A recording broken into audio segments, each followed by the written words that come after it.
Hi hello வணக்கம், this is Shanmupriya from 12th AE.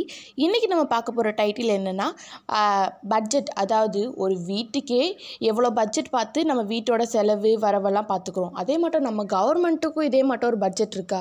அந்த பட்ஜெட்டை பற்றி தான் நம்ம இன்றைக்கி பார்க்க போகிறோம்.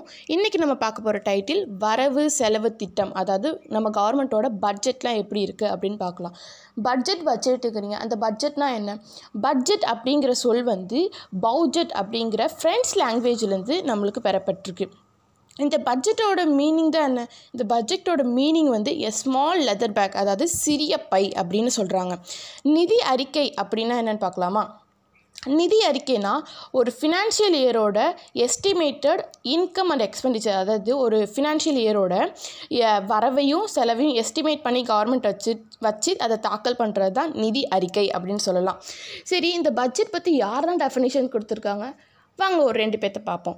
அதாவது ரேனி ஸ்ட்ரோனும் பேஸ்டபெல்லும் இதை பற்றி டெஃபினேஷன் கொடுத்துருக்காங்க. அடுத்து நம்ம பார்க்க போகிற டைட்டில் மத்திய மாநில வரவு செலவு திட்டம், அதாவது union budget and state budget. இந்த யூனியன் பட்ஜெட் பற்றி நம்ம இந்தியன் கான்ஸ்டியூஷன் என்ன சொல்லியிருக்குன்னா, இந்தியன் கான்ஸ்டியூஷன் ஆர்டிக்கல் 112 படி ஒன்றிய அரசு, அதாவது யூனியன் கவர்மெண்ட் வந்து தன்னோட வரவு செலவு திட்டம், அதாவது பட்ஜெட்டை பார்லிமெண்ட்லேயும், அதை அடுத்து இந்தியன் கான்ஸ்டியூஷன் ஆர்டிக்கல் 202 படி ஒவ்வொரு மாநில அரசும், அதாவது ஒவ்வொரு ஸ்டேட் கவர்மெண்ட்டும் சட்டமன்றத்திலையும் இந்த பட்ஜெட்டை தாக்கல் பண்ணும் அப்படின்னு சொல்லியிருக்காங்க. இந்த வரவு செலவு திட்டம் சொல்கிறீங்க, இதுக்கெல்லாம் வகைகள் இல்லையா? கண்டிப்பாக இருக்குங்க. வாங்க வரவு செலவு திட்ட வகைகள், அதாவது பட்ஜெட்டோட டைப்ஸ் அப்படின்னா என்னென்னு பார்க்கலாம். ஃபர்ஸ்ட் டைப் வருவாய் வரவு செலவு திட்டம், அதாவது ரெவன்யூ பட்ஜெட். இது எப்படி இருக்குன்னா, இது ஒரு கவர்மெண்ட்டோட வருவாய் வரவுகளையும் வருவாய் செலவினங்களையும் கொண்டது. அதாவது ஒரு கவர்மெண்ட்டோட ரெவன்யூ ரெசிப்டையும் ரெவன்யூ எக்ஸ்பெண்டிச்சரையும் கொண்டதாக இருக்குது. செகண்ட் வந்து மூலதன வரவு செலவு திட்டம், அதாவது கேபிட்டல் பட்ஜெட். இந்த பட்ஜெட் எப்படி இருக்குன்னா, மூலதன வரவுகளையும், அதாவது கேபிட்டல் ரெசிப்டையும் கேபிட்டல் எக்ஸ்பெண்டிச்சரையும் உள்ளடக்கியதாக இருக்குது. இதோட எக்ஸாம்பிள்ஸாக எதை சொல்லலாம்னா லோன்ஸ், அட்வான்சஸ், இதை மட்டும் சொல்லிக்கிட்டே போகலாம். அடுத்து நம்ம பார்க்க போகிறது துணை வரவு செலவு திட்டம், அதாவது சப்ளிமெண்ட்ரி பட்ஜெட். இதை எதுக்கெல்லாம் யூஸ் பண்ணுறாங்கன்னு பார்க்கலாம். இந்த திட்டத்தை வந்து ஒரு வார் எமர்ஜென்சிக்கும், சுனாமி, வெள்ளம், இதுமான இயற்கை சீற்றங்களுக்காக இந்த திட்டத்தை செயல்படுத்துகிறாங்க. அடுத்து ஃபோர்த்தாக நம்ம பார்க்க போகிறது ஓட் ஆன் அக்கவுண்ட், அதாவது நிதி வாக்கெடுப்பு வரவு செலவு திட்டம். இந்த திட்டத்தை பற்றி நம்ம இந்தியன் கான்ஸ்டியூஷன் ஆர்டிக்கல் 116 இதை பற்றி சொல்லியிருக்காங்க. அடுத்து இது வந்து அரசியல் காரணமாக இருக்க பட்ஜெட்டும் அப்படின்னு சொல்லலாம். அடுத்து நம்ம பார்க்க போகிற பட்ஜெட் வந்து சுழிய வரவு செலவு திட்டம், அதாவது ஜீரோ பேஸ் பட்ஜெட் அப்படின்னு சொல்லலாம். இதை வந்து நம்ம இந்தியன் கவர்மெண்ட் வந்து 1987 to 88 இருந்த ஃபினான்ஷியல் இயரில் ப்ரெசென்ட் பண்ணியிருக்காங்க. இது வந்து எதோட இன்வால்வ்ஸ் ஆகும்னா, ஒரு ஃப்ரெஷ் எவாலுவேஷன் ஆஃப் எக்ஸ்பெண்டிச்சர், அதாவது ஒரு புதிய கணக்கெடுப்பாக செலவினங்கள் புதுசாக ஒவ்வொரு வருஷத்துக்கும் தரதா இருக்குது. அடுத்து நம்ம பார்க்க போகிற டைட்டில் பெர்ஃபார்மன்ஸ் பட்ஜெட், அதாவது செயல்திறன் வரவு செலவு திட்டம்.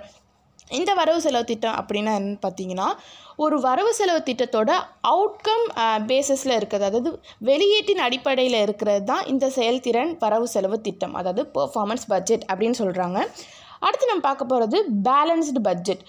இது வந்து பேலன்ஸ்டு பட்ஜெட்டாகவும் இருக்குது, அன்பேலன்ஸ்டு பட்ஜெட்டாகவும் இருக்குது. பேலன்ஸ்டு பட்ஜெட் அப்படின்னா என்னென்னு பார்க்கலாம். பேலன்ஸ்டு பட்ஜெட்னா, இப்போ நம்ம இந்தியன் கவர்மெண்ட் ஒரு குறிப்பிட்ட இன்கமையும் எக்ஸ்பெண்டிச்சரையும் எஸ்டிமேட் பண்ணி வச்சுருப்பாங்க. அந்த ரெண்டும் ஈக்குவலாக வந்துருந்துச்சுன்னா அதான் பேலன்ஸ்டு பட்ஜெட். அது ரெண்டும் ஈக்குவலாக வராமல் செலவு ஒரு பக்கமாகவும் வரவு ஒரு பக்கமாகவும் இருந்தால் அதான் அன்பேலன்ஸ்டு பட்ஜெட் அப்படின்னு சொல்லலாம். அடுத்து இந்த பட்ஜெட்னு சொல்கிறீங்க, இந்த பட்ஜெட்டை எப்படி தான் உருவாக்குறாங்க அதையும் வாங்க பார்ப்போம்.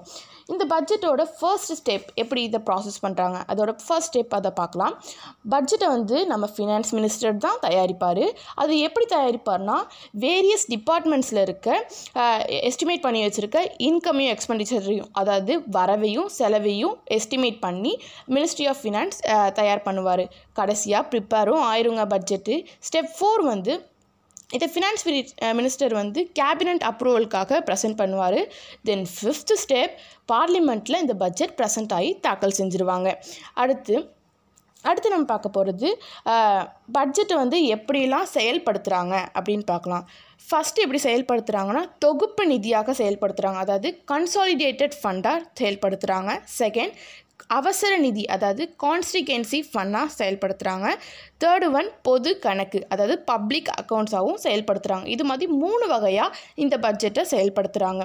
சரி, நம்ம வீட்டுக்கு போகிற கணக்கு இன்கம் ஒரு பக்கமாகவும் எக்ஸ்பெண்டிச்சர் ஒரு பக்கமாகவும் போகுது. ஆனால் இந்த கவர்மெண்ட்டுக்கு மட்டும் போகாதா?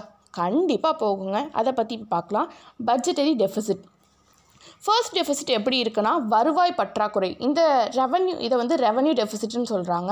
இந்த வருவாய் பற்றாக்குறை எப்படி இருக்குன்னா நம்ம வர ரெவன்யூவோட எக்ஸ்பெண்டிச்சர் அதிகமானால் இந்த ரெவன்யூ டெஃபிசிட் அதாவது வருவாய் பற்றாக்குறை ஏற்படும். அடுத்து second one budget deficit. Budget வந்து போட்டதில் பற்றாக்குறை அதாவது வர